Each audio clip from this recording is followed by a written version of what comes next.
Good morning दिल से foodie, अमन नगर के फूडी। आप सभी को आपकी फ्रेंड एसके स्टाइल का प्यार भरा नमस्कार। Wish you very happy motivating Monday. तो चलिए आज मंडे की शुरुआत एक लाइन और एक कहानी के साथ करते हैं।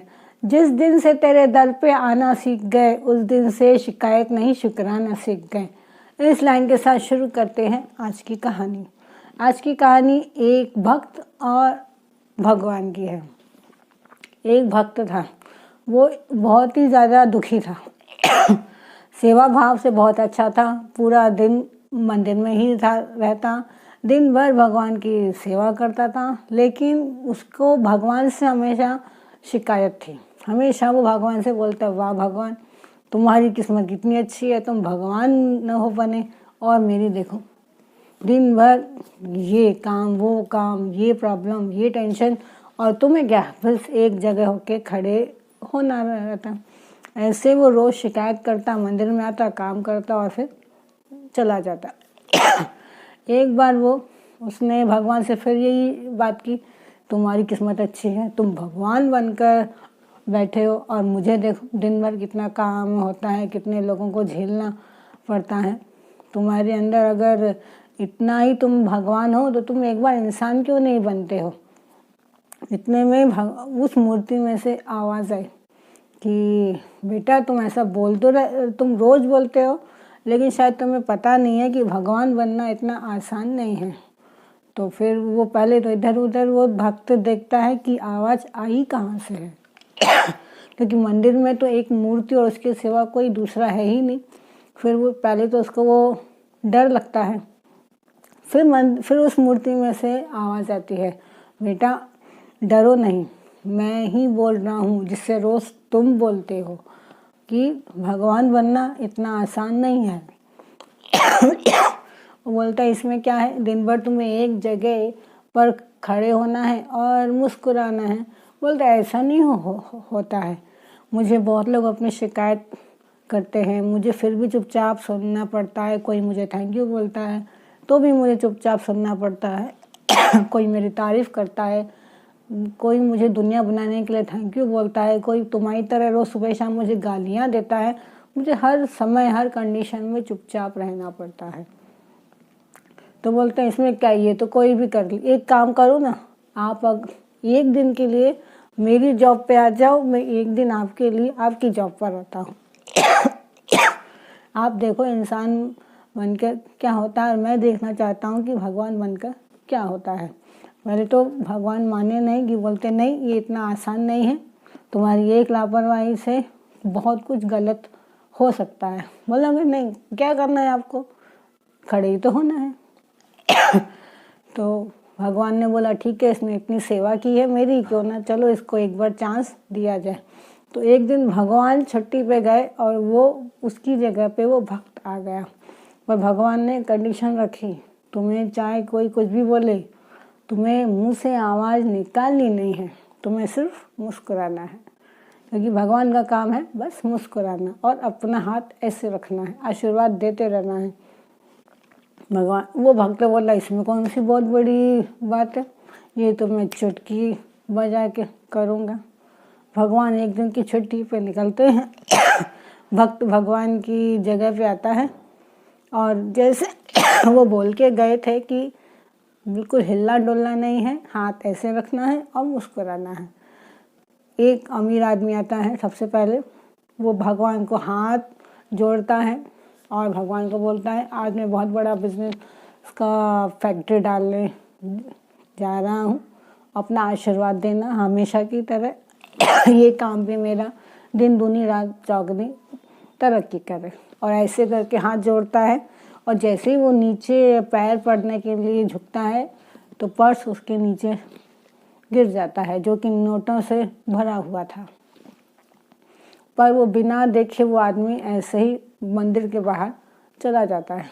उस सेवक को याद लगा कि मैं उसको आवाज़ दे दूं कि भाई तू अपना पर्स इधर भूल गया, लेकिन फिर उसको कंडीशन याद आई कि आवाज़ नहीं करनी है, चुपचाप खड़े रहना है।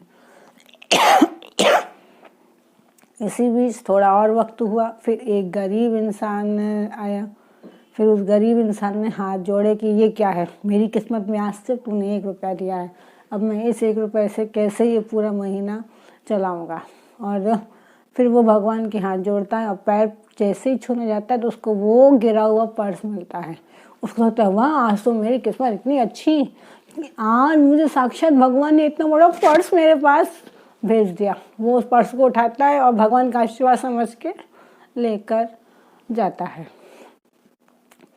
फिर वो आदमी को फिर इच्छा हुई कि मैं इसको रोकूं, इसको कि इसने ये चोरी की है, ये पर्स तो किसी और का है, अब मेरा कोई आशीर्वाद नहीं है इसमें, ये तो किसी और का पर्स है और तुम क्यों ज़बरदस्ती उठा के लेके जा रहे हो। लेकिन उसको भगवान की कंडीशन याद आ गई कि हिलना नहीं है, बात करना तो बहुत दूर है। फिर भी वो चुप रहे। थोड़ी देर बाद एक नाविक आता है, आशीर्वाद लेने आता है कि मैं नाव के लिए जा रहा हूँ, 15 दिन मुझे लगेंगे। और ये आशीर्वाद वो वहीं पे प्रार्थना करता है। इतने में एक पुलिस वाला आता है। वो आदमी जो रईस आदमी आया था जिसका पर्स गिरा था कि मैं इसी मंदिर में मेरा पर्स गायब हुआ है और मैं यहीं पर पूजा करने आया था, इसके बाद मुझे वो पर्स मिला नहीं। पुलिस इधर उधर देखती है तो वही नाविक हाथ जोड़ के वहाँ पे अकेला खड़ा था जो कि जिसको नाव लेके जाना था। तो पुलिस को लगता है कि यही चोर है और वो उस आदमी को बहुत वो डांटता है कि तुमने चोरी की। वो आदमी बोलता है मैंने तो चोरी की नहीं, लेकिन फिर भी वो उसको ज़बरदस्ती लेकर जाते हैं जेल में। ये सब वो जो आदमी खड़ा था भगवान मन की, वो चुपचाप देख रहा था। बोलता अब बस बहुत हुआ, इतना अन्याय तो मैं अब अपने सामने देख ही नहीं सकता। मैं भगवान हूँ, मेरी आँखों के सामने इतना अन्याय हो रहा है, चोरी किसी और ने की और सज़ा इसको है मिल रही। उसने बोला ठहरो। जैसे ही ठहरो कहा तो वो पुलिस और वो अमीर आदमी और वो नाविक आदमी हैरान होते हैं कि मूर्ति में से आवाज़ कहाँ से निकलती है। उसने बोला मैं भगवान हूँ, मैंने सब कुछ यहाँ पे अपने आँखों के सामने देखा है, लेकिन इतना गलत हो रहा है कि मुझसे सहन नहीं हो रहा है।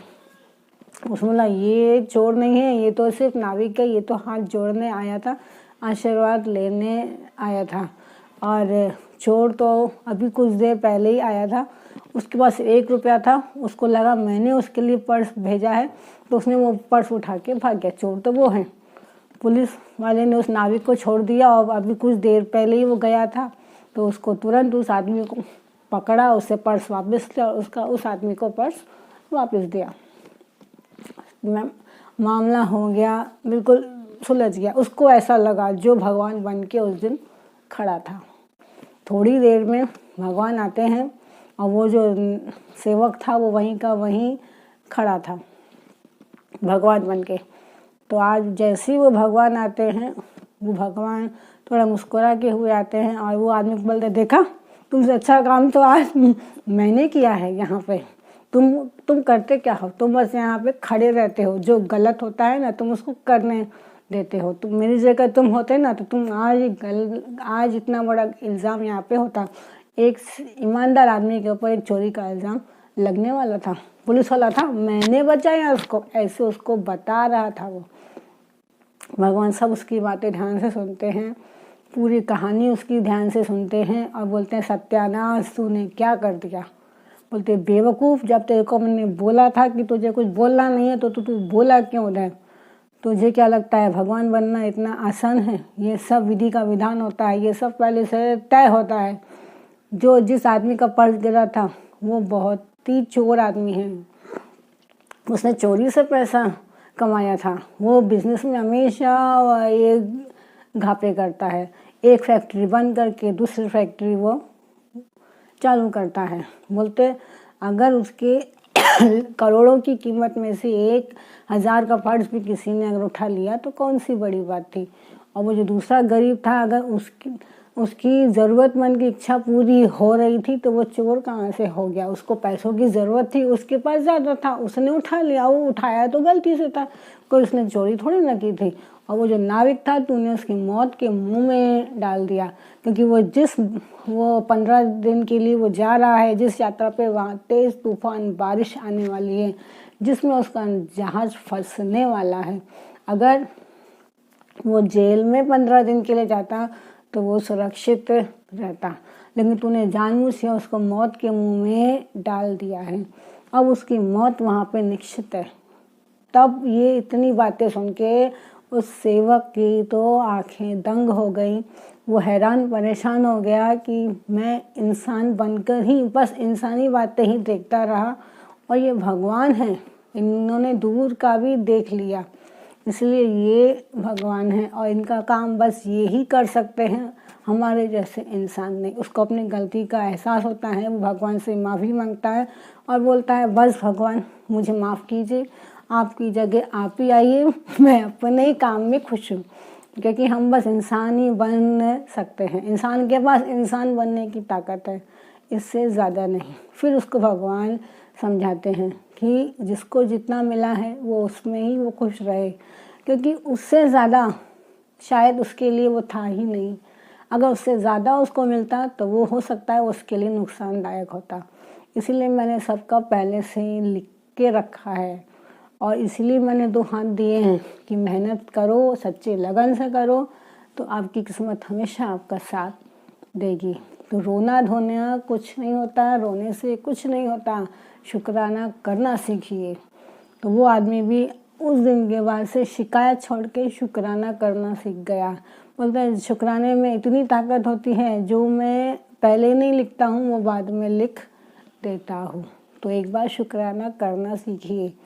उम्मीद है कि आप सभी को ये कहानी पसंद आई होगी और हम सबको भी इससे यही शिक्षा मिलती है कि हम सबको भी शिकायत नहीं करनी चाहिए। हर इंसान को अपनी जगह सब कुछ बहुत कुछ मिला है, सिर्फ उस करना ही है तो ऊपर वाले का शुक्राना कीजिए।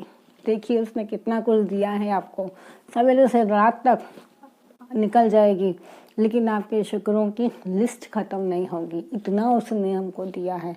और हो सकता है कि हमारी किस्मत में ही लिखा हो कि हमें शुक्राना करके और मिलेगा, तो फिर शुक्राने करने में क्या प्रॉब्लम है। तो हमेशा शुक्राना कीजिए, हर बात का कीजिए, उठते बैठते कीजिए, देखिए आपकी किस्मत कैसे बदलती है। फिर मिलेंगे अगले हफ्ते एक नई स्टोरी के साथ, तब तक अपना ख्याल रखें। बाय। SK style.